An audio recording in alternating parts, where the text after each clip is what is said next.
Всех рады приветствовать, вы на канале Новостник.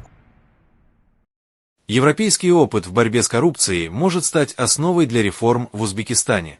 Антикоррупционное агентство этой страны и служба специальных расследований Литвы недавно заключили меморандум о сотрудничестве, направленный на укрепление мер против коррупции.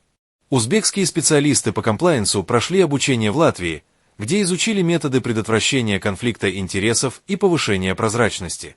Эти шаги свидетельствуют о стремлении Узбекистана перенимать передовые практики ЕС, что может существенно повлиять на государственное управление. Обучение в Латвии.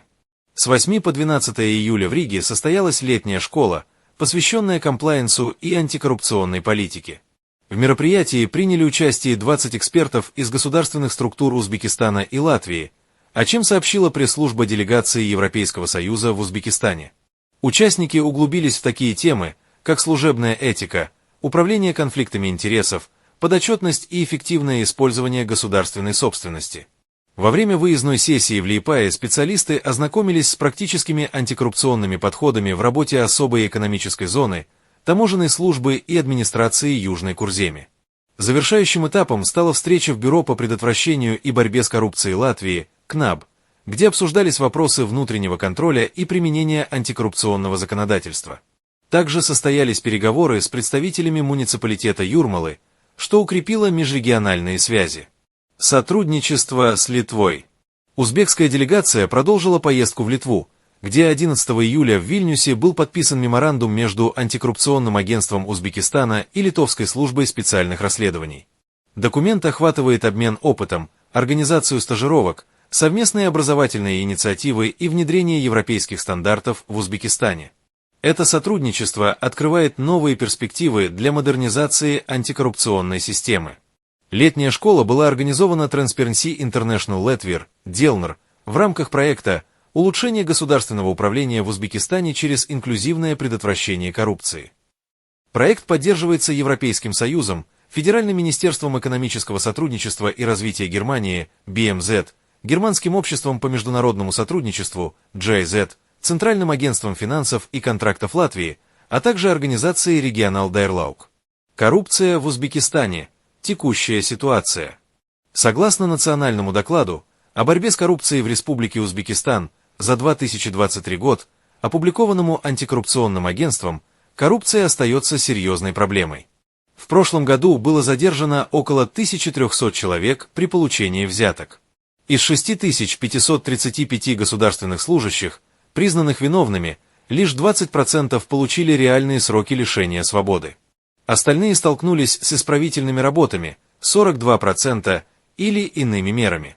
Примечательно, что 18% осужденных ранее уже имели судимости, а 9% рецидивировали. Андижанская область лидирует по объему ущерба от коррупции, что подчеркивает региональные диспропорции. В 2023 году число осужденных сократилось на 12%, 7414 в 2022 году до 6535, а коррупционных дел на 10%, с 4607 до 4128. Эти показатели указывают на определенные успехи, но требуют дальнейшего усиления мер. Статистика коррупционных преступлений. Судебные приговоры по 4128 делам в 2023 году распределились следующим образом. 1299 человек, 20%, лишение свободы. 2721 человек, 42%, исправительные работы. 1076 человек, ограничение свободы. 982 человека, штрафы.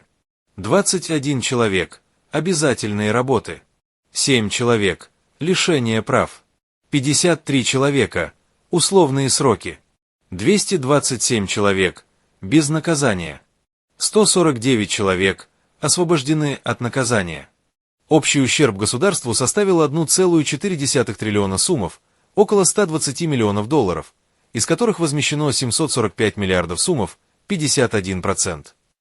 Наибольший урон нанесен в Андижанской, 243 миллиарда сумов, на Манганской, 194 миллиарда сумов, Кашкадаринской, 143 миллиарда сумов и Ташкентской, 132 миллиарда сумов, областях. За 2 года, 2022 и 2023, конфисковано 7,1 миллиарда сумов, 345 тысяч долларов и 34,5 тысячи рублей. Динамика и проблемные отрасли. В 2023 году чаще всего встречались преступления, связанные с присвоением, мошенничеством и взяточничеством. Рост коррупции зафиксирован в Сурхандарьинской – плюс 9,9%, Андижанской – плюс 6,4%, Сырдарьинской – плюс 2,8% и Новоийской – плюс 1,3% областях, тогда как в других регионах отмечено снижение. Рецидив среди ранее судимых – 1146 человек, из них 566 за коррупцию, указывает на проблему с доступом госслужбы для этой категории. Ключевые отрасли с высоким уровнем коррупции. Дошкольное и школьное образование. Банковская сфера. Здравоохранение. Местные органы власти. Правоохранительные органы. Меры борьбы с коррупцией. Генеральная прокуратура подала 275 представлений по устранению нарушений в госзакупках, возбудила 393 дела, привела в соответствие 25 документов и привлекла к административной ответственности 12-19 человек. Служба госбезопасности провела 1290 операций по задержанию с поличным, включая 517 случаев во власти и экономике, 221, в образовании 197, в правоохранительных органах 160, в здравоохранении и 100 в транспорте.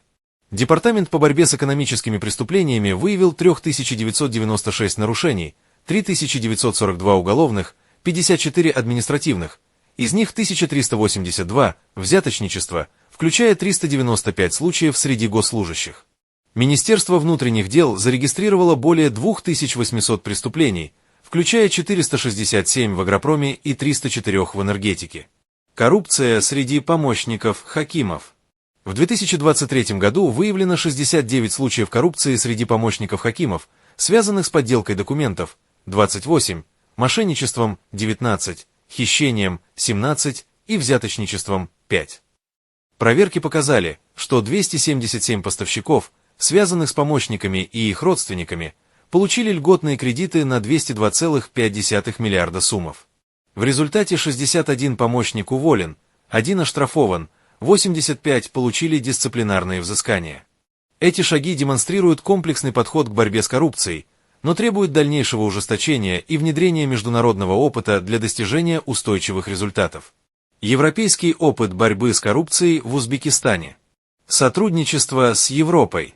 Антикоррупционное агентство Узбекистана и Литовская служба специальных расследований подписали меморандум о сотрудничестве.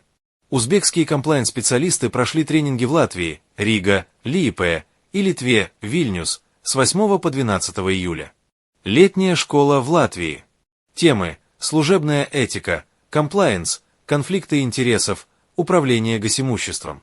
Посещение КНАП и муниципалитета Юрмалы для обмена опытом. Решетка меморандум с Литвой. Обмен опытом, стажировки, внедрение европейских практик. Поддержка ЕС, BMZ, JZ, Transparency International Latvia. Коррупция в Узбекистане. Статистика 2023. Задержано 1300 человек при взятках. 6535 осужденных, из них 20%, лишение свободы, 42% исправительной работы. Ущерб 1,4 триллиона сумов, возмещено 51%. В лидеры по ущербу: Андижан 243 миллиарда сумов, Наманган 194 миллиарда сумов. Динамика. Снижение осужденных на 12%, с 7414 в 2022 до 6535 в 2023. Рост в Сурхандарьинской плюс 9,9% и Андижанской плюс 6,4% областях. Отрасли: образование, банки, здравоохранение, власть, правоохранительные органы. Меры борьбы. Прокуратура 275 представлений, 393 дела. СГБ 1290 задержаний с поличным. МВД 2800 плюс преступлений, включая 467 в агропроме. Коррупция среди помощников хакимов. 69 случаев, подделка 28, мошенничество 19, хищения – 17, взятки – 5. 277 поставщиков получили 202,5 миллиарда суммов кредитов. 61 уволен, 85 дисциплинарно наказан. Заключение.